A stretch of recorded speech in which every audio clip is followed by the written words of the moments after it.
ओडिशा, एक शांत राज्य जो समुद्र के तट बसा हुआ है, अपने इतिहास की सबसे विनाशकारी प्राकृतिक आपदाओं में से एक का सामना करने वाला था। दक्षिणी हिंद महासागर में एक शक्तिशाली चक्रवात बनना शुरू हुआ, जिसे बाद में 1999 का ओडिशा चक्रवात के नाम से जाना गया। 1999 का ओडिशा चक्रवाती तूफान उत्तर हिंद महासागर के सबसे शक्तिशाली तूफानों में से एक था।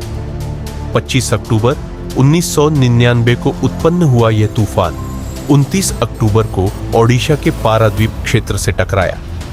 इसकी केंद्रीय दबाव 912 मिलीबार थी, जो एक रिकॉर्ड था, और हवाओं की रफ्तार 260 किमी प्रति घंटे तक पहुंच गई। इस घातक तूफान ने राज्य में विनाशकारी प्रभाव डाला, जिसमें लगभग 15,000 लोगों की मौत हुई और भारी मात्रा में संपत्ति और संरचनाएं क्षतिग्रस्त हो गई।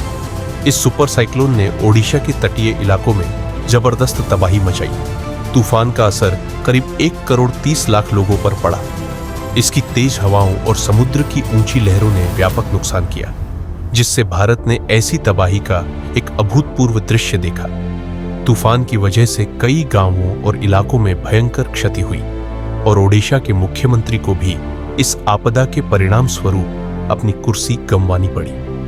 तूफान की उत्पत्ति दक्षिण चीन सागर में एक उष्णकटिबंधीय विक्षोभ से हुई। 25 अक्टूबर को यह उष्णकटिबंधीय अवसाद में परिवर्तित हुआ और अगले दिन गर्म समुद्री पानी के संपर्क में आकर एक उष्णकटिबंधीय चक्रवाती तूफान बन गया। एक दिन के भीतर यह सामान्य चक्रवात से एक अत्यंत शक्तिशाली तूफान में बदल गया। तूफान का केंद्र ओडिशा के तट पर आने के बाद इसकी ताकत कमजोर हो गई और 3 नवंबर तक यह एक मामूली चक्रवाती तूफान में बदलकर समाप्त हो गया। पिछले 2 दशकों में ओडिशा ने 7 बड़े चक्रवाती तूफान झेले हैं, जिनमें से हाल के वर्षों में आई भीषणता के बावजूद जनहानि बहुत कम रही है।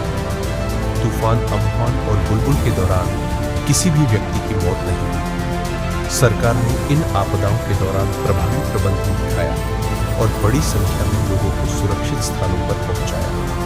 आज ओडिशा की तैयारियां और पुनर्वास की योजनाएं वैश्विक मान्यता प्राप्त कर चुकी हैं, जो इस राज्य की दृढ़ता और संवेदनशीलता को दर्शाती है।